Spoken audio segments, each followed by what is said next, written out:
వాళ్ళు మాట్లాడినవి కూడా చూపించండి, ప్రజలు చూస్తున్నారు. వీరు మాట్లాడిన దానికి, వెంకరెడ్డి గారు మాట్లాడిన దానికి. అధ్యక్ష, నా పైన ఒకటి కాదు 3 హత్య కేసులు పెట్టిండ్రు. ఒకటి కాదు 3 హత్య కేసులు పెట్టిండ్రు. వాళ్ళే అధ్యక్ష 3 పెట్టిండ్రు. ఇదే కాంగ్రెస్ పార్టీకి సంబంధించిన ఆనాటి శాసనసభ్యుడు, మంత్రి.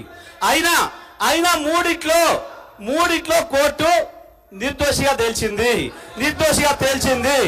ఇది తప్ప ఆ తర్వాత తెలంగాణ ఉద్యమ సందర్భంగా వచ్చిన కేసులు తప్ప ఇంకా ఒక్క కేసు నా మీద ఉన్నా. ఆయన పెట్రోల్ బంక్ అన్నాడు, మిర్యాల కూడా అన్నాడు. ఈ రెండింటి విషయంలో హౌస్ కమిటీని వేయండి. నేను ఆయన ముఖ్యమంత్రి చేసే ఆరోపణలు కానీ ఈయన ఆరోపణల మీద నేను నిలబడిన ఇప్పటికి కూడా చెప్తున్నా.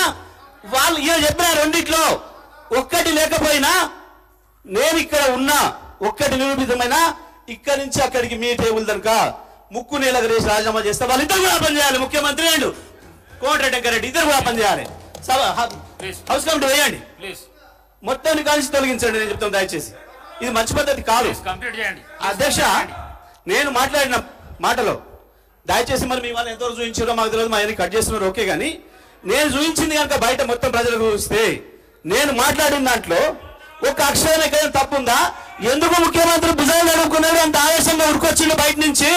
దొరికిపోయింది కాబట్టి, మీ దొంగతనం దొరికిపోయింది కాబట్టే భయపడ్డారు తప్ప నేను చెప్పిన ఎస్ మా సారు మా నాయకుడు కేసీఆర్ హరిశ్చంద్రుడే. మీరు ఆయన సంచులు మోసే చంద్రుడు, వాడు చంద్రుడి సంచులు మోసి జైలు పోయింది నువ్వు.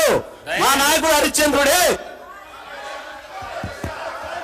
దానిపైన నేను దయచేసి చెప్తా ఉన్నాం అధ్యక్ష, ఇప్పుడు వివిధ సబ్జెక్ట్స్ సంబంధించిన అంశాలు వస్తే దానిపైన కూడా చర్చ పెట్టని మాట్లాడతాం.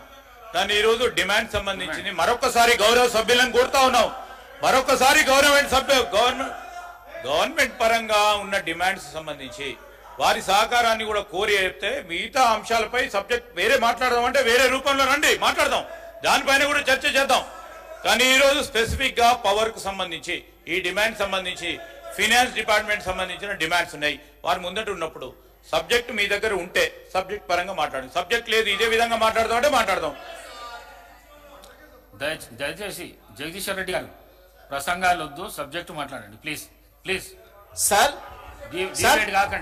దయచేసి డిబేట్ కాకండి. సార్, అధ్యక్షుల వారికి నా విజ్ఞప్తిని దండం పెట్టి చెప్తాను మీకు.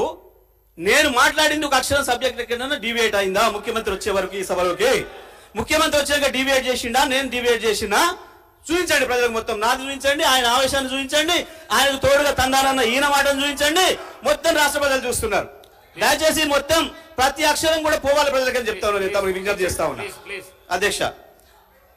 సార్, తీస్తే ముఖ్యమంత్రి గారు మాట్లాడింది ఈయన మాట్లాడింది అక్షరం లేకుండా సభ నుంచి తీసేయండి. లేదంటే దాని మీద మాట్లాడాల్సిన అవసరం ఉంటుంది తప్పకుండా. దానికి ప్రతి అక్షరాన్ని నేను సమాధానం చెప్పుకోవాల్సిన అవసరం ఉంది. ఈ రాష్ట్ర ప్రజలు ఆయన చూసిరు, నాది కూడా చూడాలి, నా సమాధానం కూడా చూడాలి. మరి దయచేసి మీరు అనుమతిస్తేనే మాట్లాడతాను. ఎందుకంటే సభకు అధ్యక్షులు మీరు కాబట్టి మీరు అనుమతిస్తే మాట్లాడతా తప్ప లేకపోతే నేను మాట్లాడలేను. ఎందుకంటే అధ్యక్ష, ఇవాళ మాకు ఇక్కడ దూరుడు అక్కడ దూరుడు అలవాట్లేదు అధ్యక్ష.